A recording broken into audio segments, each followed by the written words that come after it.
Piedmont, Italy. This is a place that lives and breathes the good life without trying too hard. It's not flashy like Tuscany or the Amalfi Coast, and that's exactly why it pulls you in. Here, the fog rolls in thick, clinging to the hills like a blanket, hiding secrets in every fold of the landscape. It's a region that doesn't give up its treasures easily. You've got to earn them, and that's the beauty of it. The food? It's hearty, earthy, unapologetic. Truffles that smell like the forest floor after a rainstorm. Rich, buttery pasta. And then there's the wine. Barolo, Barbaresco. Names that ring out in the wine world like rock stars. But in Piedmont, they're just part of everyday life. This place is old school, a little rough around the edges, and completely intoxicating. It's where people work the land with their hands, where tradition is still sacred, and where every meal, every bottle, every moment feels like it's steeped in history. You don't just visit Piedmont, you surrender to it. I'm Douglas Flynn, New York importer of Italian wine, food, and culture. And for the next week, I'll be roaming Piedmont with my two friends, Camilo Sabalos, let's do it, founding member and architect behind the Omniwines portfolio, and Keith Torres, this is great, Omniwines sales director who brings these wines to life in restaurants and shops across New York. We're here to chase down some of the most unforgettable wines this region can throw at us. Wow. The kind that don't just reflect the land, but tell its whole story in every sip. But wine is only part of the deal. It's the pulse of Piedmont we're after, the people who make it what it is, the land that shapes it, and the quiet, unassuming charm that gets under your skin. This is the kind of journey that stays with you long after it's over. Cheers. Welcome to Inside the Vines.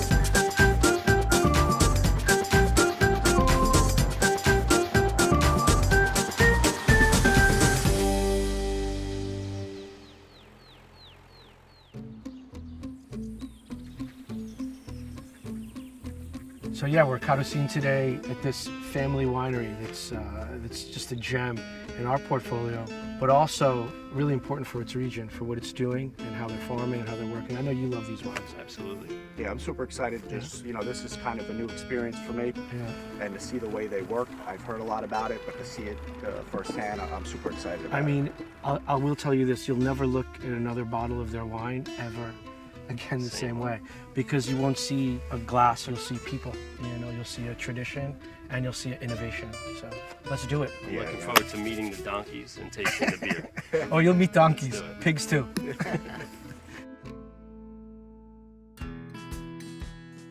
Carussin, they're in the Asti section of Piemonte, an area famous for Barbera and Moscato. Where's this guy come from? Carussin is unique. Beautiful drive here this morning. First we drove through and it's like donkeys everywhere. I'm like, are we in the right place? Animals everywhere. I like you, America. I don't know why I gave him a French accent. Carussin Winery is a producer that's focused on organic farming, biodynamics, and natural wine production. I think the thing you can pick out in a natural wine or a biodynamic wine is a kind of wild energy that you might not find in a conventional wine. And there's a lot of factors, there's terroir, there's what they do in the vineyard, the fact that there's no additives, they use almost no sulfites at any point in the process. The wine is really expressing itself in a raw and rugged form. It's really impressive, the dedication that it takes to farm organically and employ biodynamic tactics in the vineyard.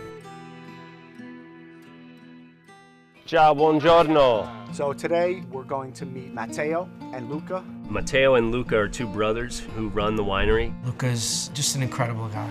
He works in the cantina and his brother, Matteo's in the vineyards. Really great to see you, bro. Matteo and Luca, they're people of the land, people of the earth. They're people who care about what they're doing to the land, how mankind is interacting with the land. And they're focused on sustainability and making sure that this region is in good hands and has a future for their children and their children's children and their children's children. Here's my son, Eugenio. Ciao. Eugenio. And they're just wonderful people.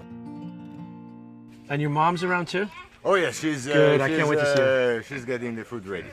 Matteo and Luca run the winery, but it's owned by their mother. Bruna Ferro, the mother, and matriarch, I should say, of the family. And her energy is just unparalleled. It's really amazing. Just super dynamic and doing children learning-based things. Bruno runs a summer camp for children under 10, teaching children how to live with nature harmoniously, how to respect nature and communicate with plants and animals. And it seems like a really beautiful way to live. What do you think is a good plan, guys? Should we go to the vineyard first, or Yes, go on yeah. your tour first? No problem. Let's start from where the fruit come, and then we see where the magic happens. Let's see. The magic man. The magic man. Let's go, guys. So, well, this is where I do the biodynamic fire. Wow. Biodynamic farming. It's not just a method, it's a philosophy. A way of seeing the land as a living, breathing organism. Conceived in the 1920s from the mind of Austrian philosopher Rudolf Steiner, it's an approach that treats a farm as a self-contained universe, where soil, plants, animals, and people are all connected, working together in a kind of chaotic harmony. This is gorgeous. There's a beautiful balance you have here. Well, It's amazing what you've Yeah, done. balance is the right word for what we try to do in the vineyard. We have to skip away from the idea that in nature there is competition. Actually, the whole nature, it works through cooperation. So having a vineyard that it might look messy from the outside, but biodiversity, it is extremely important. So that's why it's a garden, because it really looks like a garden. So those vineyards has been mycorrhized. So we planted them together with some mycorrhizing mushroom, which are mushroom that binds literally to the roots. And by spreading the mycelium, they create a connection among every plant and every grass here. So it's a symbiosis between plants and mushroom. And of course, those really little and small, we can call it hair, which is the mycelium. The fibers, yeah. It connects and it helps the plants to share nutrition through capillarity. It's like a nervous system for the vineyard. Exactly. There's a big web that connects everything of different varieties of mushroom that talks to each other. They share information, because then we are talking about plants and mushroom, living beings that they live in our same environment, but they can't move. So they have to develop a complete new system to survive in the same world we live. Because that's the main difference between plants and animals, the movement. Are they surviving in our world, or are we surviving in their world? That's a very good question. I would say that we survive in their world, because the oldest DNA ever found, it belongs to a plant. We need them more than they need us. Oh, definitely. And the great thing now this might sound a bit philosophy, but plants, they are living beings that they decided to feed us. So that's also the magic of plants. Wow, that's incredible. This is obviously another vineyard. What's going on here? This is a 4 years old Barbera vineyard. This has been the first experiment to let the plants be focused on the root system rather than on the leaf system. So now you see them clean, but a month ago those plants were covered with other weeds. Since they were covered, they didn't have the chance to express themselves from the green part, also the upper body, but they express themselves with the root system. So by letting the plants live among other plants without stressing it too much, without giving them fertilizer or without feeding them, we've in a way forced the plants to look and to search for their own food. So then we have a better root system. Are they producing fruit? I mean, other than what we see?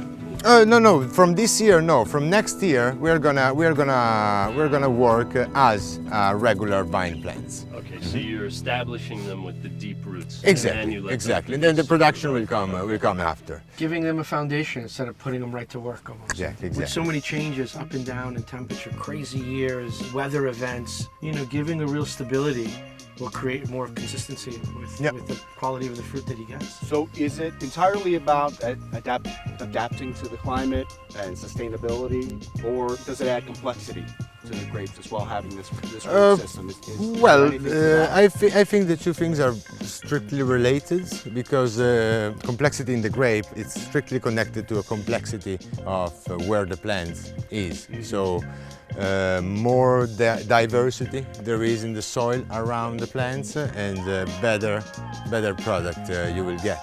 It's like having a healthy meal or eating junk food. Very interesting.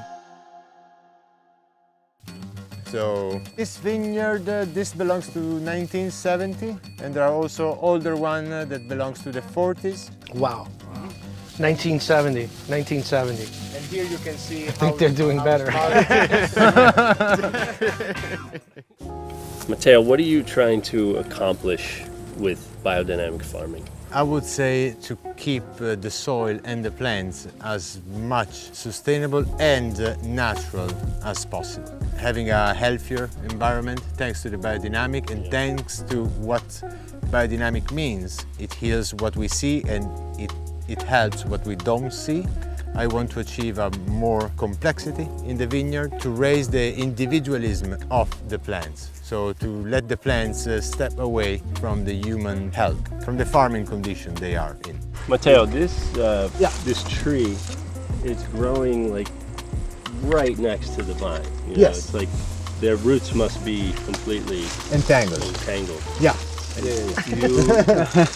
Do you plan to like control this, or you just let it happen? I let it happen. And I think that every plant that we find in the vineyard is a small miracle. So I rather let it be. Nature, the whole environment, the whole ecosystem decided that that was the spot for a tree to grow. And who am I to take it away?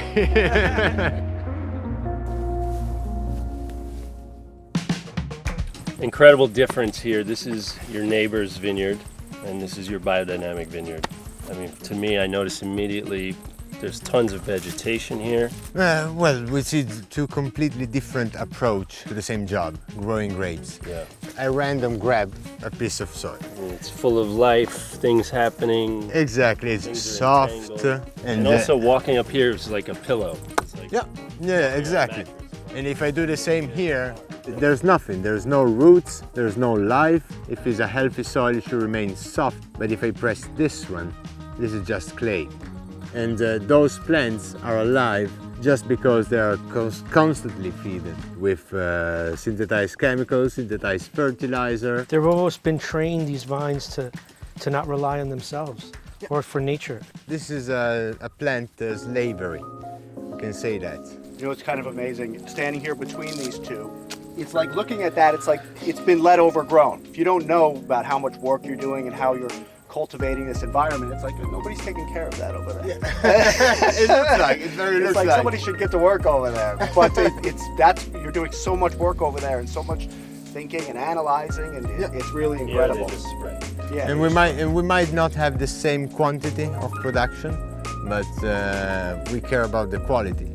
So and as we said earlier, the texture of a grape is given by what there is in the soil. So more complex is the soil, more complexity you will find in a grape. And later on for lunch, we'll try a wine made with only those vineyards. Yes. And you'll see, you'll feel the complexity. So you mentioned lunch, now I'm hungry. It's more about time. Come on, It is let's about time. Killing it with the one-liners today. I can't wait to see what your mother has prepared for us. Don't tell me. I can't wait to see neither. Come on, please get in. Please get in. Unreal. Bruna is a real environmentalist. They have almost no plastic products in their entire house. They use only glass bottles. They use a wood-fired stove. No guess. This is awesome. Not only does it cook the food that we're all eating, but it heats the house as well. Noi le cose che compravi. Talking about, they don't need to really buy cleansers. They're using from the grapes they make a vinegar, which they use for cleansing. Again, the reoccurring theme of today, cooperation, just working with nature, not against it. It's nothing left behind, everything in balance. It's wonderful.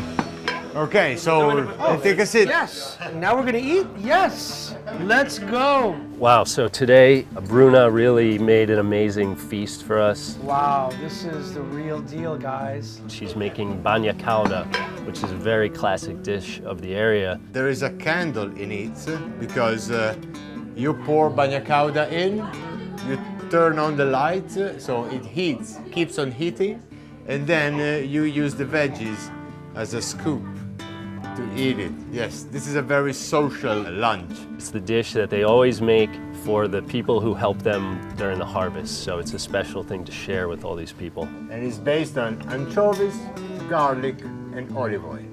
My 3 favorite things. That's And perfect. wine number 4. And as you could tell, the table was quite large because there's different people who just kind of pop up in their lives, you know? Carussin is participating in a program called Woofers, where they have volunteer employees working and living on the farm for a few months. And these people come from all over the world, and they're all just living kind of in a commune style, learning how to farm organically and helping out. The flavor on that. The lunch was just classic Piemontese, you know? The bollito misto, I mean, it was just delicious. Anytime I get to sit and break bread with them, it's the best, you know? This was a really authentic experience to be in somebody's home like this with multiple generations and people coming and going and dogs running around and animals outside. It was a beautiful thing. This beautiful lunch with these incredible winemakers, it's like nothing I could ever imagine. It was amazing. Salute, salute, salute. Salute. Okay, I have to do a digestion walk. So Luca, we've spent all this time with Matteo, your brother, in the vineyard, seeing his work. Now it's your turn to show us what you do in the cantina. Yeah, logically it's the good progression because first the grape. And then the creation with the raw material. Exactly. Wow. So this is the second day of fermentation. It's 950 liters of fresh juice of Moscato. Yeah, it's fermenting. Here, let me see. Get out! Just because I'm vertically challenged. That's why they invented ladders, my friend. You can smell Whoa. it. It looks like pear juice. And smell like orange. It's bubbling. It's alive. Alive! In our dialect, when the wine starts to fermenting, people say, so the wine is boiling because it's making bubbles like the boiling water. That's carbon dioxide. Yeah, exactly. And the sound that it's Carbon making. dioxide. The sound is incredible. Yeah. There's a sound here like an ocean, like bubbling. Oh my God. This is relaxing. It's really nice. It's like Exactly. sea. It's like the sea sound. Exactly. Put my kids to sleep. Place them on top of this. Perfect. And so this will eventually close and bye till March? Of course, April? after the fermentation, yes, I'm sealing the top to the jar, and I'm checking this wine every 2-3 weeks. What I'm doing is spontaneous fermentation in hygienic condition, and this is the base of a good fermentation for wines, for beer, for everything. Luca, can you tell me the purposes of the different tanks? We don't want to add flavors to the wine. We are using neutral material like steel and fiber. And amphora is more similar to wood, but without any tannins and taste given by barrels, given by the wood in general. If you consider a wine as a message made by the soil, the water, and the plant, I have to respect also the work of the people before me. So everything starts from the vines, and what I try to do here is trying to keep what my brother is doing in the vineyard more entire as possible. Yeah. This is amazing. Great. You know what I think we should do? Last thing, we should taste the Caricalasio. For sure. So this has finished its fermentation, and now it's just chilling, waiting to be bottled. Cheers. Totally dry. It's totally dry. Malolactic is done. It's Tastes like wine. Tastes like finished wine. yeah, exactly. And right now it's still more aesthetic. You can smell the white melon. Yeah. Great. Wow. See you in the springtime. All right. See you soon. Ciao, ciao. Keep resting. Listen, we have to thank you for today, man, because you guys just really shared today with us everything you guys do. This is a family that works together in total cooperation to create something special. It's a beautiful thing. Thank you. Thank you, Luca. And we'll talk soon, my friend. You know, we visit wineries all the time, bro. That's what we do. But here, you see really another type of cooperation between people. I was just blown away by, you know, the way the whole family works together and everybody plays a part. Everybody has a role here. You know, the donkeys have a role, the bees have a role, everything that's existing, every plant, everything. And that's a wonderful thing, you know, to see. And the wines aren't too shabby either, but, you know, it's a real community feeling here with all the people, the different generations, and everybody's living harmoniously in this ecosystem here. For me, it was just an incredible experience. Part what I was expecting and learning about natural wine and the way that they farm, but it was so much more. You can't understand it unless you put your feet down here and meet the people and see the way that they're working. There's something about being here and seeing these people that really enlightens that bottle of wine on your table. When you walk through the vineyards and you taste one of the grapes and you walk through the production processes of how it's made and the people who are making them and how much they care about it. If you sit down and put that bottle on your table, you can feel a little bit of that experience. What I learned here is that you can't separate the land, the culture, the people from the bottle of wine. We're all going to look at these wines and look at the bottle and, you know, we'll smile and we'll think about something a little bit deeper than just the grape juice that's inside. So this was another good one today. Yep. Definitely.